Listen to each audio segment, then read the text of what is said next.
नमस्कार,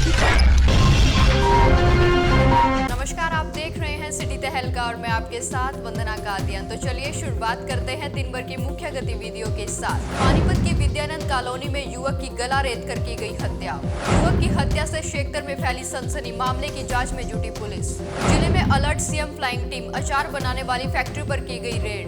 CM flying team ने भरे अचार के सैंपल, जांच रिपोर्ट के आधार पर होगी आगामी कार्रवाई। किला थाना क्षेत्र के अंतर्गत शराब के अवैध खुर्दे पर काम करने वाले 40 वर्षीय कारिंदे की मौत का मामला आया सामने। परिजनों ने शराब ठेकेदारों पर लगाए पिटाई के आरोप, जिससे हुई उसकी मौत। पुलिस ने परिजनों की शिकायत पर शराब ठेकेदारों के खिलाफ मामला दर्ज कर जांच की शुरू। संभालका के नारायणा रोड वासी विजेंद्र नामक युवक के लापता होने का मामला आया सामने। युवक की नहर में डूबने की जताई जा रही आशंका, जांच में जुटी पुलिस। 3 दिन पहले गोहाना रोड नहर के पास लापता हुए पानीपत के नूरवाला वासी सोनू का शव खुबड़ू नहर से हुआ बरामद। परिजनों ने दोस्तों पर लगाए सोनू की हत्या कर नहर में फेंकने के आरोप। परिजनों की मांग, सभी आरोपियों पर हो सख्त कार्रवाई। सेक्टर 29 थाना पुलिस पर प्रवासी विधवा मजदूर महिला ने लगाए मामले में कार्रवाई न करने के आरोप। पीड़िता की अपहृत नाबालिग बेटी का यूपी में होने का पता लगने के बावजूद भी उसे लेने नहीं जा रही पुलिस, कई दिनों से भटकने को मजबूर पीड़ित मां। आइए अब दिखाते हैं खबरें विस्तार से।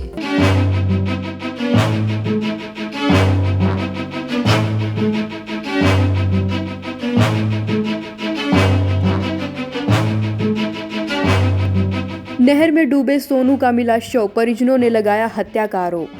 आपको बता दें कि 3 दिन पहले गोहाना रोड नहर के पास लापता हुए पानीपत के नूरवाला निवासी सोनू का शव पुलिस ने खुबड़ू नहर से बरामद किया है। परिजनों ने दोस्तों पर सोनू की हत्या के आरोप लगाए हैं, जिसके चलते परिजनों ने दोस्तों पर कार्रवाई की मांग को लेकर पानीपत के सामान्य अस्पताल में जमकर हंगामा किया और बताया कि पुलिस ने 3 लोगों को गिरफ्तार किया है, जबकि राहुल नामक युवक अभी भी पुलिस की गिरफ्त से बाहर है। परिजनों की मांग है कि जल्द से जल्द पुलिस राहुल को भी गिरफ्तार करे। फिलहाल मृतक को पोस्टमार्टम के लिए पानीपत के सामान्य अस्पताल लाया गया है। परिजनों ने आरोप लगाते हुए कहा कि 3 दिन पहले सोनू शाम को अपने साथियों के साथ दिल्ली पैरेलल नहर पर मौजूद था, जहां पर उनका किसी बात को लेकर विवाद हो गया और उन्होंने सोनू को नहर में फेंक दिया। परिजनों ने कहा कि उसके दोस्तों ने पुलिस को बताया कि सोनू नहर में कूदा था और उसे बचाने के लिए अन्य साथी ने भी नहर में छलांग लगाई थी, लेकिन सोनू को बाहर नहीं निकाल पाए। सर, हमारा जो लड़का था सोनू नाम का, ये 3 दिन पहले घर से गया और ये कह के गया था कि मैं काम पे जा रहा हूँ। फिर काम पे जाने के बाद इसका पता नहीं दिमाग में क्या आई, इन्हें दोस्तों को फ़ोन किया, 1-2 को, अगर भाई आ जाओ एंजॉय करेंगे। तो दारू ले के ये वहाँ नहर पे गए, गोहाना बाईपास पे जी। वहाँ जाकर इन्होंने दारू पीने के बाद वहाँ पता नहीं खेत वाला बताता है जी, लेकिन वहाँ आपस में कहा सुनी हुई, मार पिटाई भी हुई। एक आस्तीन फटरी है जी इसकी। तो जी इतनी कहा सुनी के बाद तो एक लड़का उनमें से नहर में कूद गया। उनकी बताया जी नहर में कि कूदने के बाद फिर ये बाद में कूदा जी। कूदने के बाद तो हमारे पास फ़ोन आया जी, एक राहुल नाम का लड़का है जी, गीता कॉलोनी का जी। उसने बोला कि सोनू तो गया अपना दुनिया में से। उसके बाद उसने जो फ़ोन बंद कर दिया जितना जी। हमने उससे छानबीन करने की कोशिश करी, उसने हमारा फ़ोन नहीं उठाया जी। पुलिस को हमने उसका नंबर दिया जी, कल से आज तक 50 बार नंबर दे दिया हमने उसका, राहुल का, अगर जी उससे बात कर लो। हमें पुलिस कोई संतुष्टि नहीं दे रही। और इसके बाद हम ये चाहते हैं जी, अगर कम से कम राहुल को बुला के संतुष्टि दे हमारे को, भाई क्या बात हुई क्या नहीं, हमारा भी दिल ठंडा होगा। शक है जी, उन्होंने धक्का दिया उसने। उनकी जैसे वो बता रहे हैं, वे खेत वाले बता रहे हैं, अड़ोसी वो बता रहे हैं, राहगीर, वही इनका आपस में आतापाई भी है। फ़ोन भी हमने जो पाया है वो भी झाड़ियों में से पाया, जहाँ वो बता रहे हैं वहाँ पे नहीं हुआ। फ़ोन पाया हमने झाड़ियों में से, उन्हीं का फ़ोन है वो भी कहते हैं भी फ़ोन मारा है। वो हमने कल का फ़ोन उठा रखा, हमने आईओ साहब को भी कल कह दिया था, रमेश कुमार जी को, भैया हमने एक फ़ोन पाया है यहाँ से। और कल भी हमने, परसों भी कही, आप उस चौथे आदमी को तो कवर कर लो। वो बोल रहे कोई बात नहीं, पा जाएगा भाई, आ जाएगा, कोई बात नहीं। कल भी सुबह का वो बोले कोई बात। वही मामले में डीएसपी हेडक्वार्टर सतीश कुमार ने बताया कि पुलिस द्वारा मामले की जांच की जा रही है। परिजनों के बयानों के आधार पर आगामी कार्रवाई की जाएगी। ये 2-3 दिन पहले की घटना है। इसराना थाने के इलाके में जो नहर की पटरी लगती है, वहाँ पर कुछ लड़के बैठ के शराब वगैरह पी रहे थे, तो 2 उसमें से नहर में कूद गए थे और एक निकल गया था वापस, और एक की डेड बॉडी आज मिली है। तो जैसे ही पेरेंट्स उसमें जो भी अपना स्टेटमेंट रिकॉर्ड करवाएंगे उसी के आधार पर हम फर्दर नेसेसरी एक्शन लेंगे, चाहे फायर बनती है तो फायर करेंगे। वहीं परिजन राहुल की गिरफ्तारी की मांग को लेकर अड़े हैं। परिजनों ने कहा कि जब तक राहुल की गिरफ्तारी नहीं होगी तब तक वह शव को नहीं उठाएंगे। ब्यूरो रिपोर्ट, सिटी तहलका।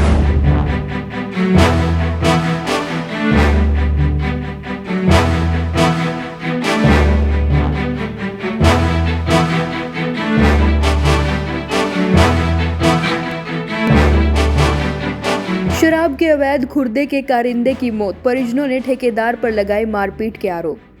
पानीपत के किला थाना क्षेत्र के अंतर्गत शराब के अवैध खुर्दे पर काम करने वाले 40 वर्षीय मुन्नालाल नामक कारिंदे की मौत का मामला सामने आया है, जहां परिजनों ने शराब ठेकेदारों पर मुन्नालाल की पिटाई के गंभीर आरोप लगाए हैं, जिससे उसकी मौत हो गई। मुन्नालाल देर रात दवाई लेकर लेटा था और सुबह चारपाई पर मृत मिला। पुलिस ने परिजनों की शिकायत पर शराब ठेकेदारों के खिलाफ मामला दर्ज कर जांच शुरू कर दी है। पानीपत में अवैध शराब के खुर्दे धड़ल्ले से चल रहे हैं, जिस पर हमेशा हंगामे होते हैं। 27 जून को किला थाना क्षेत्र के अंतर्गत एक खुर्दे पर पैसे कम मिलने पर शराब ठेकेदारों ने अपने कारिंदे मुन्ना लाल की जमकर पिटाई कर दी। पिटाई से मुन्ना लाल की हालत अत्यधिक खराब हो गई। परिजनों ने उसे दवा दिलवाई और घर पर ही आराम करवाया। रात को मुन्ना दवाई लेने के बाद सो गया, लेकिन सुबह परिजनों ने उसे चारपाई पर मृत पाया। कैसे डेथ हुई पिता के आपके? ठेकेदार ने पिट्टा मिलके, एक तो सगुन था, एक सांडू था, एक सिल्लू था, इन्होंने पिट्टा मिल गया मेरे पापा को। क्यों पिटा है? काम करता था इनके पास खुर्दे पे, पैसे कम थे साहब में, इन्होंने पिट्टा फिर मिलके। फिर बुरी हालत में घर पे आया, मैं घर पे से रात को काम पे जिस टाइम आया ना, रात पर बताया दर्द हो रहा है, दवाई लेके आया। फिर मैं दवाई खवा के मेरा वापस हो गया। सोने के बाद फिर मैं सुबह काम पे चला गया, शाम को आया तो देखा फिर घर पे तबीयत ख़राब हो रही है, आई पानी पुनी मांगा मेरा पानी, मेरे से पानी दे दिया मैंने, फिर मैं सो गया। सुबह देखा तो ख़त्म हो गया मेरा पापा। ये मेरे भाई साहब हैं, ये मुन्ना लाल बोड़े चौक पे रहते हैं, खुर्दे पे नौकरी करते थे। तो हमें सुबह जब पता लगा, बच्चे ने बुलाया, तभी पिताजी ख़त्म हो गए। गया जाके देखा मैंने खून निकल रहा था। मैं कहा ये ऐसे कैसे निकल गया। हम लोग घर के इकट्ठे हो गए, सारी जानकारी ली।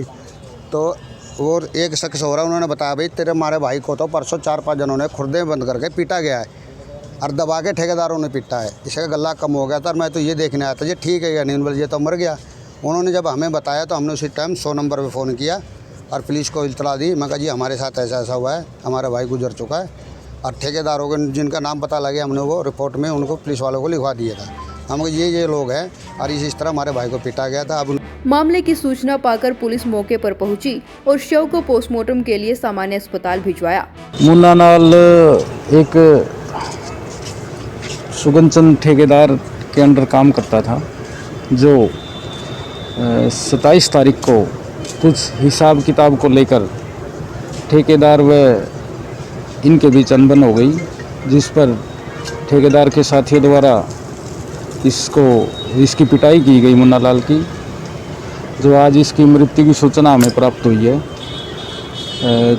मुन्ना लाल के पुत्र चांद के तहरीर पे FIR दर्ज हमने की है। फिलहाल पुलिस ने परिजनों की शिकायत पर शराब ठेकेदारों के खिलाफ मामला दर्ज कर मामले की गहनता से जांच शुरू कर दी है। ब्यूरो रिपोर्ट, सिटी तहलका।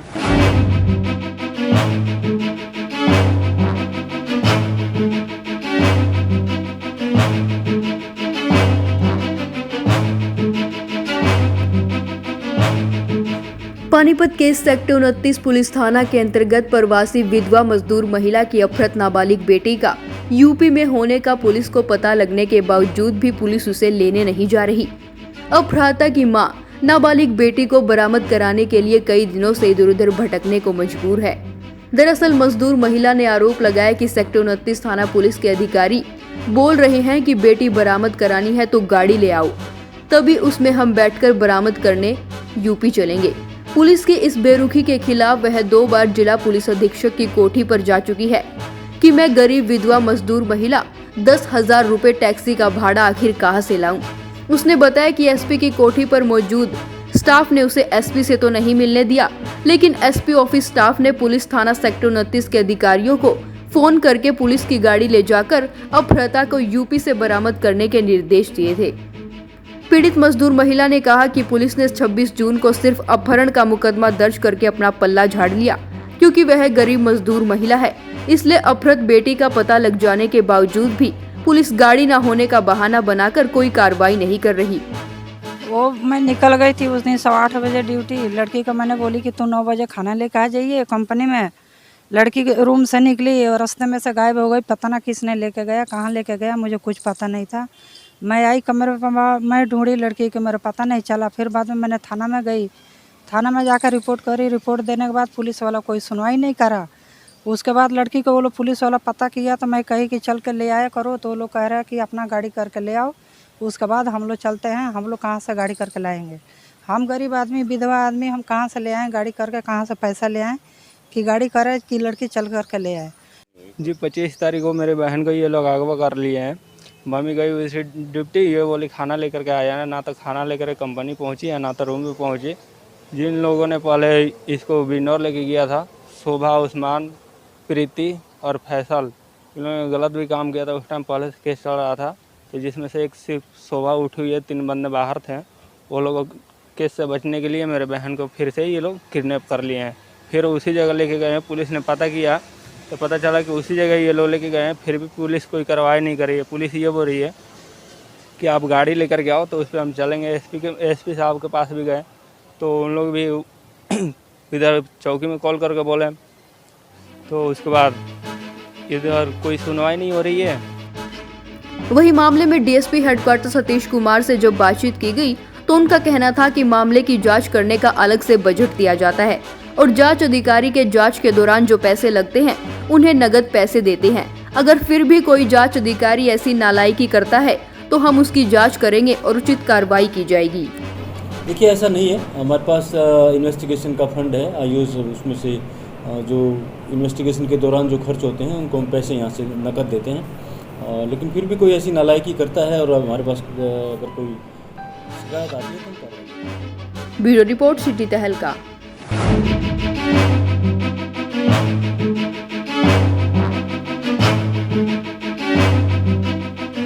युवक के लापता होने का मामला। दरअसल संभालका के नारायणा रोड वासी विजेंद्र नामक युवक के लापता होने का मामला सामने आया है, जहां परिजनों ने जानकारी देते हुए बताया कि 27 जून की सुबह करीब 10 बजे उसे बाजार से कुछ सामान लेने के लिए भेजा गया था, लेकिन तभी से वह घर नहीं लौटा है। जिसके बाद उन्होंने उसकी तलाश शुरू की, लेकिन उसका कुछ सुराग नहीं लग पाया। अगली सुबह करीब 8 बजे किसी परिचित ने उन्हें बताया कि उन्होंने उसे उसके साथियों के साथ नारायणा रोड पर देखा था। जिसके बाद पुत्रवधू उसके घर पता लगाने के लिए पहुंची, लेकिन सामने आया कि वह अपने साथियों के साथ नहर में नहाने के लिए गया था। वही एक साथी प्रदीप ने बताया कि नहर में नहाने गए थे और विजेंद्र उनके साथ ही था। नहाते हुए वह पानी में डूब गया। इस बात का पता चलते ही परिजन तुरंत प्रभाव से पुलिस चौकी पहुंचे और पुलिस के साथ नहर पर छानबीन शुरू की, लेकिन अब तक भी युवक का कुछ सुराग नहीं लग पाया है। वही परिजनों ने बताया कि तथ्यों के आधार पर एक साथी को गिरफ्तार कर पूछताछ की जा रही है, तो वही अन्य युवकों की भी तलाश की जा रही है ताकि लापता विजेंद्र का कोई सुराग लग सके। मामला जी, मेरा भतीजा गुम हो रहा है 27 तारीख से 10-11 बजे से गुम हो रहा है। हमने अपने सतर पे उसको ढूंढने की पूरी कोशिश करी, कहीं भी मिला नहीं। अगले दिन सुबह लगभग 8 बजे के करीब जैसे ही हमारा परिवार इकट्ठा होया तो हमारा एक लड़का नेस्ले में जाता है जिसका नाम सुरेंद्र उर्फ सोनू है। तो उसने बताया कि मैंने इनको नारायणा रोड पर 4 लड़कों के साथ खड़ा देखा था। वही थाना प्रभारी नरेंद्र ने जानकारी देते हुए बताया कि तथ्यों के आधार पर मामले की गहनता से जांच की जा रही है।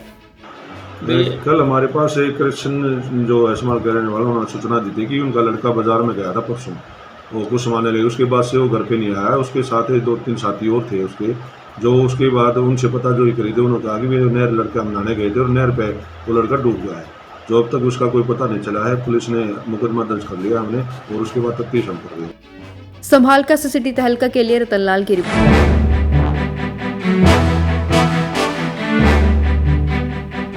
एक व्यक्ति को आधी रात को अपनी नींद पूरी करनी पड़ी महंगी।